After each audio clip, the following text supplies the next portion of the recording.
Welcome everyone, this is your host Abraham L. Jaguar, a professional game master. First of all, this channel is proudly sponsored by the Crueltide Pocket Rulebook Kickstarter.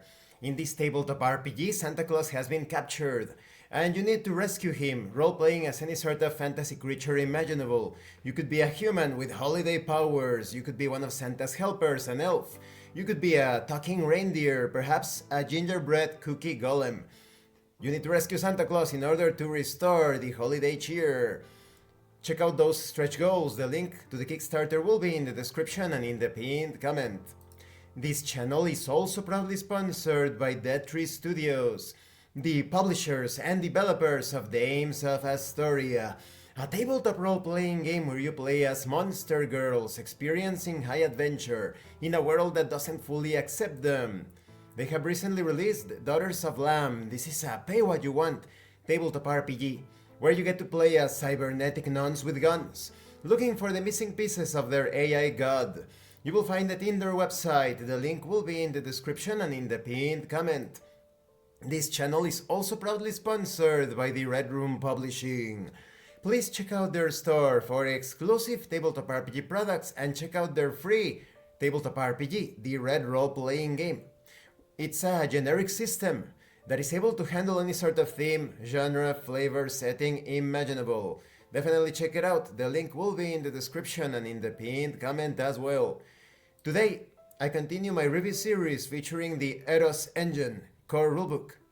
If you haven't seen the other parts of this review series featuring this erotica-focused tabletop RPG, please check out the playlist in the description below. This time we are going to take a look. A moment please, I had just the right image for this. Here it is. Yes, we are going to take a look at the attributes. However, I must point out this, I wish I could have spotted this when talking about the quality of the document.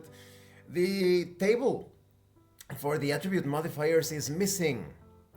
That's a big obstacle because you need it for the skill checks and you need it to create your character. However, it will be added to the document in an update and it is currently available in Blogspot. I am going to tell you the values right now, in fact, so that you don't have to wait, or if you don't want to go to other sites, here they are. 1 equals minus 2, 2 equals minus 1, 3 equals plus 0, 4 equals plus 1, and 5 equals plus 2. That's it. Those are the modifiers for the attributes. So, but if you want to see the blogspot, I'm going to put the link to it in the description of this video. Rather, in the pinned comment. Yeah, in the pinned comment. When it comes to attributes, of course, they are your core traits. They define natural talent, while skills represent training and learned techniques. Whenever a player rolls dice, an attribute almost always contributes to the result. You have values of 1 to 5, 5 being the best. The 6 attributes are categories that cover various skills. They govern the skills. So in the case of charm, this is your magnetic pull, with things such as flirting and conversation. I did speak a bit about this in the previous part, but here we are going to clarify things. So for example, a player could roll charm, because of the Dungeons and Dragons sensibilities that get into our minds. But C-H-A here is charm. So charm plus flirting to seduce a bartender.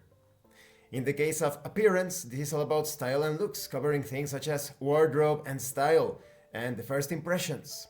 In the case of sensitivity, this is about awareness of physical sensations and emotional signals, such as touching, kissing.